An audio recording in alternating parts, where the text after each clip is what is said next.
In honor of Peace Unkept dropping, I wanted to give a little bit of background on my personal UK hip hop timeline of me being inspired and being a fan. And because the album was produced by DJ Awkward from the UK, and the album has one feature, Cappo, the great Cappo, who's one of my favorite all time favorite UK MCs, and we're gonna get to that. So this is gonna be like a 3 or 4 part thing, personal timeline. So it kind of all starts of like I talked about before, my dad being in the army and growing up in Germany. Spent most of my childhood in Germany, born in Frankfurt, lived in Karlsruhe, Stuttgart, and learned about hip hop while I was in Germany. And so growing up then you had, wasn't a lot of local music. I didn't really hear any local music while living there, to be honest, except for like craft work. But like there was street sounds compilations, so DJ mixes. There was CBS records with licensed stuff from the US. So a lot of things I bought in Germany were CBS European pressings of it. There was like this group Mystic Rhythm that I had on tape that I didn't know had a UK connection. So I was our Germany connection. I can't remember where they're from, but somewhere in Europe. But there was records that was happening that I just didn't know where they were from. I was just taking it all in. I guess it's kind of my point because one of the challenges UK hip hop has had in the US is that people don't listen to it because of the accents or different things like that. But for me, growing up, there was always people from all over the US with different accents, and in Germany, different language. So I kind of just grew up naturally accepting that. So I learned that those kind of like if you made that a big deal about that, that was a personal choice. I learned that everyone doesn't learn that, but that's what I learned growing up. So I was a fan from the beginning of just like learning about different cultures. And so far as music, one of the first things that stood out was like in 82, 83, when I learned about the group Houdini, who's from Brooklyn, but they were on Jive Zamba, and Zamba was located, they were recording in Battery Studios in London. So I remember reading the back of that record in a store in Germany when I bought the first album, reading the credits first and like seeing recorded. Oh, like, wow, okay. It wasn't like recorded in New York or LA, these big cities where I thought you had to be. And by then I had been rhyming for 3 years. So I was like, oh, okay, you can record a record, not too far from me, in comparison, London to Germany versus New York or LA. So it was inspiring to know the possibilities. So like a lot of the stuff from the UK was just like inspiring the possibilities of what I could do as much as it was also the music. So in terms of actual music, around 81, 82, I heard the song from 81, The Clash, Magnificent Seven. They did like basically a rap because they were fans of rap. I was reading about things at this time like Grandmaster Flash and Funky Four performing with like punk rock groups and stuff like that, and how the cultures were kind of like intertwining in different places like New York. So I was learning about that. So that didn't surprise me. And then around that same time, but I don't think I knew a lot of these first ones. I don't think I knew these artists were from the UK necessarily. I didn't necessarily know that. Like the Evasions, I think was a little more obvious because they were really leaning into that side of it. This is like kind of parody slash comedy type records, novelty records. They had the Wicker Rap in 81 where they were like doing a rendition of Thomas Brown, Funkin' for Jamaica. And then in 82, a little more on the nose for hip hop, they had the Jocks Rap, which is basically a British comedian redoing The Message, Melly Mel and Duke Booty. So basically, if Benny Hill did The Message, basically. So I remember having that on tape in 82. So that was like learning about some early stuff, like I said. But that's how it was, though, back then when you're discovering hip hop like I was from different places. A lot of times the first things you heard were like novelty records or kind of like things like that, commercial records. Now it wasn't like all like super underground. You had to dig deep for that stuff, which I was getting both because it was all new, so I was taking it all in.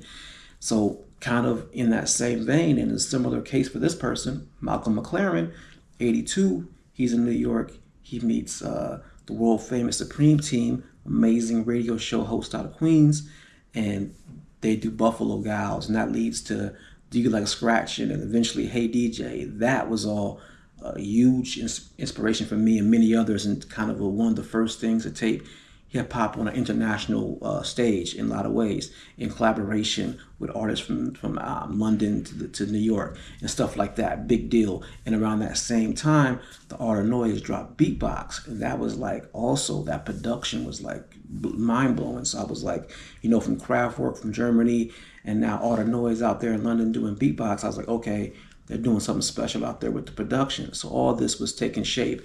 And then kind of going back to the comedy thing, it's going to take us to the next level is, in what is it, 83, 82, 83, when the Cold Crush released Punk Rock Rap, taking it back to that punk rock collaboration. The intro, was like one of the first skits in hip hop on a record. And it's got like this British couple, sort of like, the doorbell rings or something. And he's like, I'll get it, dear. And it's like, oh my God, it's the Cold Crush. And that oh my God is what the scratch is for Dougie Fresh and the show, your Fresh Crew. If you didn't know that, that's where that came from. But it's basically like a British couple being shocked by the Cold Crush 4 doing punk rock rap. So this all these cultures were kind of merging, and I was living in Germany at the time. Is how I first heard all this stuff. And you would hear, the Cold Crush cast was like a comedian. He would reference like Saturday Night Live and some like British comedy, and like Benny Hill was his inspiration was showing up in early hip hop records. So all this was kind of happening. You hear how the comedy connection affects hip hop in many ways beyond just what happened, with British humor, but humor in general, but also out there as well. So it was kind of prevalent all over the place. And that takes us to the kind of the biggest breakthrough that really starts hearing what's possible skill-wise from the region in 84, 85. The big thing, breakthrough in 84, is UTFO, Educated Rapper. He says in one of the early songs, I was born in London, not the USA. Some people call us British, and that's okay. And I was like, wow, I didn't never think about that. But like, here's a person, like you thought to make it in hip hop, you had to be from New York or LA. So here you got a guy who won the biggest rap record in the world, but Roxanne, is proudly claiming to be from London. That was a big deal to me to never live. By the time I was living now from Germany, I'm now living in Fort Valley, Kansas. So it's like, okay, you can kind of live almost everywhere. I didn't have London's a big city, of course, but the UK became one of the early big cities to get noticed outside of like the New York and LA and Philly. Those were kind of the first three, and then the other ones were popping up, but UK is one of the very first ones to kind of come up. And it was because of Educated Rapper and the aforementioned Dougie Fresh and the Get Fresh crew, who had Slick Rick, who kept the clear London accent, but he didn't really talk about being from, I don't think he was trying to advertise it, but there was a certain like mystique to it that made him stand out, and he was able to add that to his his flow and presence and his character. So it was definitely a prominent part of it and was influential in that way. There was this like, even though people in New York and in the States weren't open to listening to UK hip hop, they were all this intrigued in certain things about the accents in certain ways, just not in the MCs in most cases. Slick Rick and Educated Rapper being like rare cases. And the last one on this part is the artist Ione James, who's to me one of my greatest mysteries in hip hop, and that's like a real thing. I've been trying to find Ione James for an interview for a while. I just actually confirmed the name. A lot of places will have it listed with the L, Leone James. People think the L is an I, and I made that mistake for years looking for the wrong person because of one mistake someone made, who knows, on a record credit. But Ione James did work with Davey D, the voice on One for the Trouble, that British voice. And then there's in 85, he has a DMX Will Rock with Sweet Tea. That's how I first heard Sweet Tea, is her debut record. And she's rapping with Iona J. And Iona J on that record says, I'm not like you from around the way. Where I come from, we rock. It's like something, it's night and day, but we rock to the big beat just the same, which I took as her rapping about being from London with the accent and all. But I've heard people say that she's not really from London, that she's doing a fake accent. So I think that's interesting, because I know there was a fascination, like I said, with the accents, and people would do that in the future, but I haven't been able to confirm exactly where she was from or why she talked about being from London, or if she was. I don't know. That's a great mystery to me, but She did more than that. She's like was a singer. I did interview David DMX, and he did tell me she was a singer in Output and Secret Weapon that he was a part of. She did background vocals with Dr. York and Jekyll and Hyde. So her name is on records. So, but she's just I've been unable to find her. But that's sort of the first people I knew about from the UK, but they weren't all really advertising it. Or Iona J was advertising it, but maybe she wasn't from the UK. I don't know. Educated Rapper was advertising it and had one of the biggest records. And Slick Rick was like capturing the essence of what it was, but he wasn't really talking about that specifically.